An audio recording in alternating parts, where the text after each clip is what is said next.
ಸಮುದಾಯಕ್ಕೆ ಅವರಿಗೆ ಶಕ್ತಿಯನ್ನು ಕೊಟ್ಟು ಅವ್ರನ್ನ ಗೆಲ್ಲಿಸ್ಕೊಂಡು ಬರೋದ್ರ ಮುಖೇನ ಈ ಜಿಲ್ಲೆನಲ್ಲಿ ಜಾತ್ಯತೀತ ಜನತಾದಳ ಪ್ರಬಲವಾಗಿದೆ. ಇದನ್ನು ಮುಗಿಸ್ಬೇಕು. ಎರಡು ಕಾರ್ಯಕ್ರಮ, ಎರಡು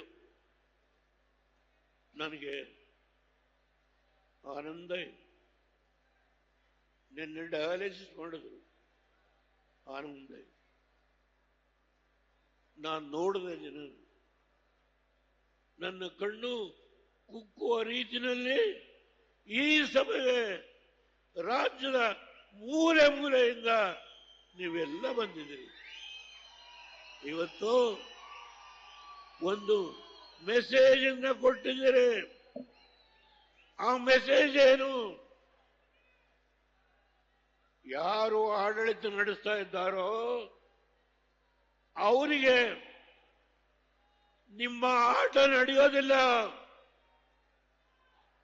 ನಾವು ಇದ್ದೇವೆ. ಕುಮಾರಸ್ವಾಮಿ ಅವರಿಂದ, ರೇವಣ್ಣವರಿಂದ ನಾವು ಇದ್ದೇವೆ, ಬದುಕಿದ್ದೇವೆ. ನಾವು ನಿಮ್ಮನ್ನ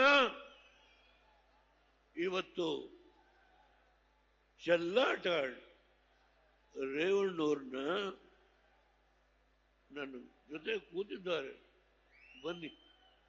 ಅವರಿಗೆ ಇವತ್ತು ಉಡುಗೊರೆ ಕಾಲ ಬರುತ್ತೆ,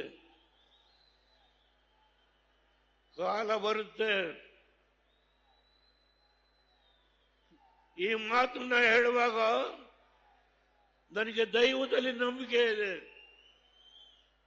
ಕಾಲ ಬರುತ್ತೆ, ಕಾಯಿರಿ, ಸ್ವಲ್ಪ ಕಾಯಿ.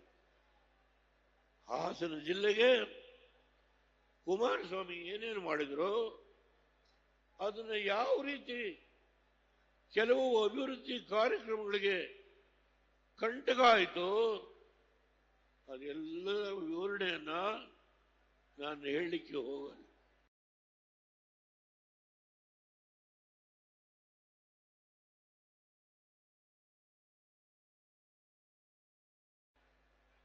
ಏರ್ಪೋರ್ಟ್ ಅದರ ಸ್ಥಿತಿ ಏನಾಗಿದೆ ಚರ್ಚೆ ಬೇಡ. IIT 1080 ಎಕರೆ ಕುಮಾರಸ್ವಾಮಿಯವರು ಅವ್ರ ಕಾಲದಲ್ಲಿ